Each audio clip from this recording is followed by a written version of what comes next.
Hey guys, welcome back to our urban homestead. It is strawberry season in Michigan, and today my daughter and I are going to show you how to make strawberry jam. I'm just going to go over a couple things that you're going to need to get started. So obviously you need jars. My jars are all washed and clean. I will show you how to sterilize them here in just a little bit. You're gonna need some fruit pectin, sugar, strawberries, of course, and we're water bath canning these.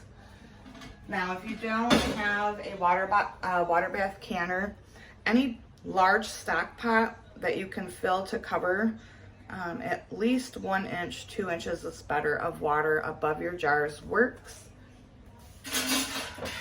Mine has a rack. If you do not have a rack or a water bath canner, just lay a towel on the bottom of your stock pot. You just want something to keep the jars from touching the bottom. My funnel is currently in the dishwasher. You're gonna need a funnel, a ladle, and sugar and lemon juice. And that's it. It's a really simple process. So I'll see you in a bit. Okay, so strawberry jam is a perfect place for beginner canners to start. It's very easy and pretty much foolproof.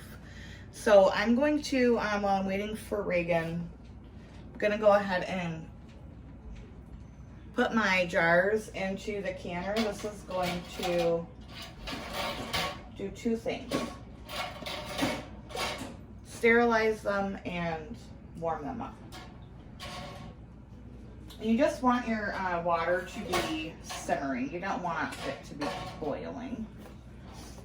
And I'll show you what they look like in a second after I get these in.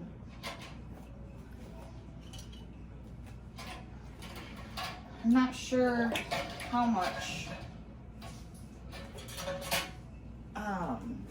many pints we're gonna get out of this batch of strawberries.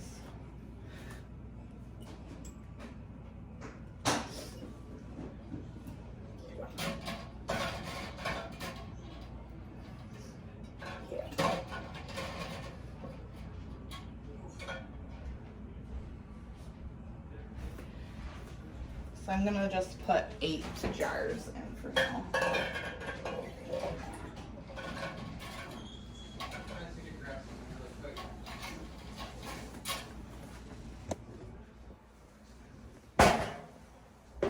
So the jars are in, they're full of water. And I'm just gonna turn this on medium, let it come up to a simmer. And those will simmer until we are ready to use them. So I'll be back and we'll get this jam session underway. All right, everyone, this is my daughter, Reagan. Howdy. And you wanna pick the strawberries up? So we've got this colander full of strawberries. Okay, put it back. Oh no. They've been washed. These are strawberries from our berry patch out front and in the back. It's hard not to eat all of them. So they're washed and we are gonna get to work cutting the tops off, and I'm just gonna put you on a time lapse while we do that.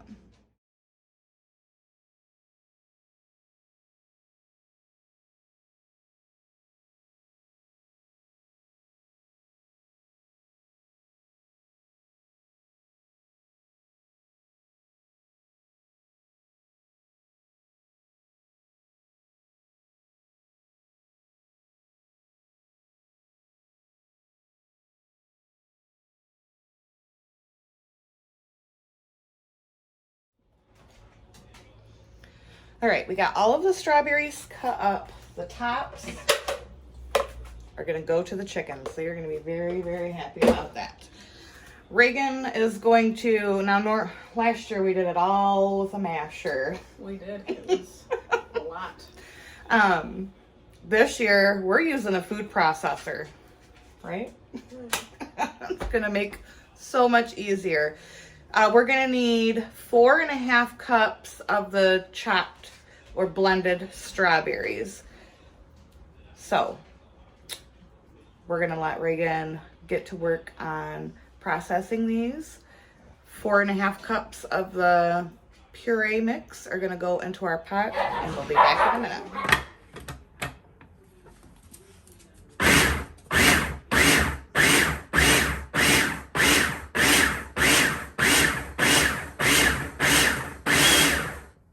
That good? Looks good to me.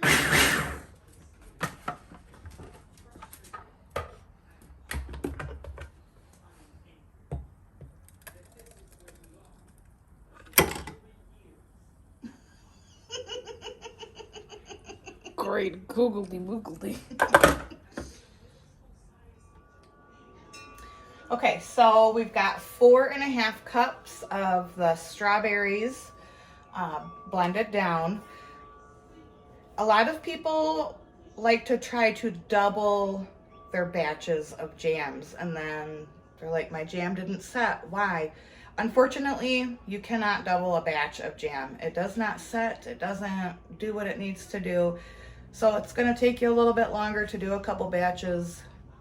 But if you want great jam the first time and you don't want syrup, now that's great if you like ice cream, but don't double your batch. You have to do it one at a time. I know, it's a pain, but all right, so Reagan's gonna dump the strawberries into the pot.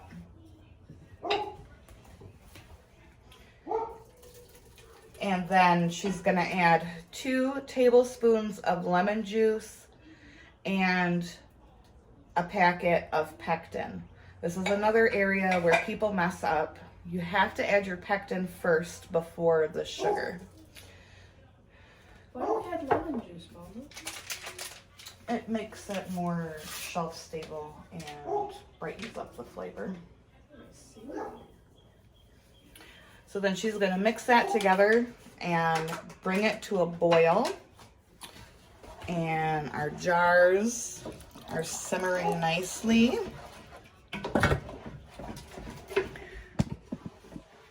So we'll be back when it's time to add the sugar. All right, guys, so Reagan's got this up to a boil, and she's gonna add 7 cups of sugar. Then stir constantly. Bring it back up to a boil. Stir constantly and set your timer for 1 minute.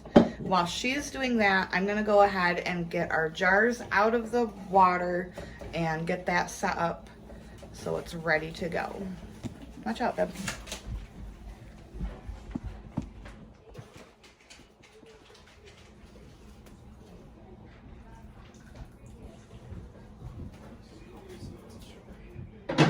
Yeah, it is a lot of sugar, but they do make lower pectin or low sugar pectins if, you know, you have to worry about your sugar intake. Wait, so jam doesn't need the sugar, but the pectin needs? The jam needs both the pectin and the sugar. The sugar is what helps the pectin set. Sorry about the dogs in the background. They're literally just feral. Baby. Now, some people like to skim after you boil for a minute. Some people like to skim the foam off the top, or some people add a pat of butter. I do neither. The foam doesn't bother me, and I just really don't find it to be that much to worry about. So I have done a pat of butter. I honestly didn't feel like it made that much of a difference. So you do you.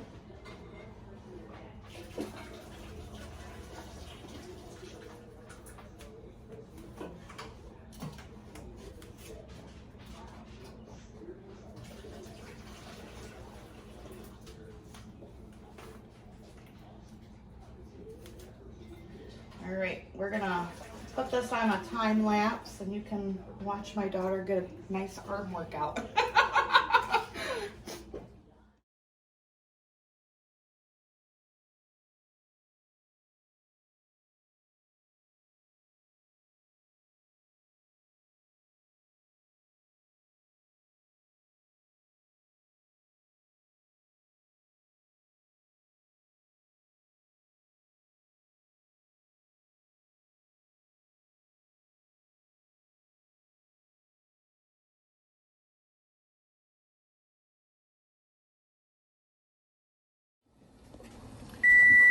All right, that minute is up. We're gonna turn, look how beautiful that is. Turn off the heat and we're gonna bring it over here and get these jars filled. All right, now Reagan is ladling into the jars. Be very, very careful when you do this, guys. It's hot sugar and it will burn the heck out of you.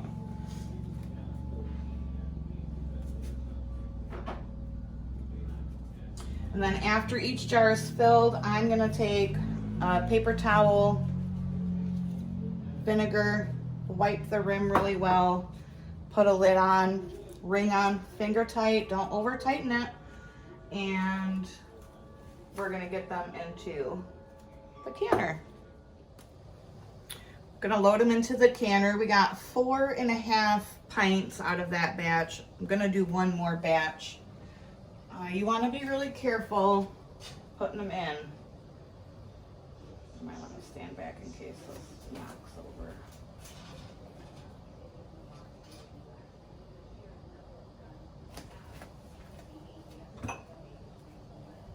1/4 inch headspace on jams.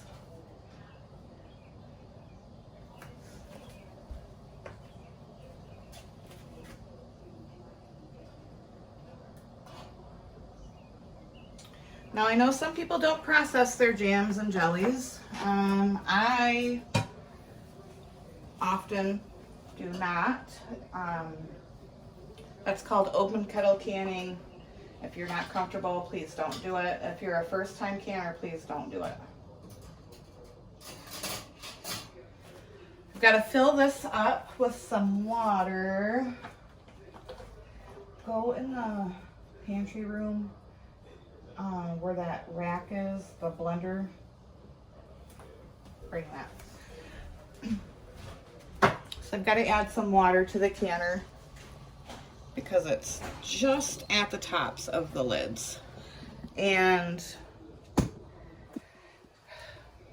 bring this up to a rolling boil. Once it is at a boil, you want to set a timer for 10 minutes. And that is how long you process them for.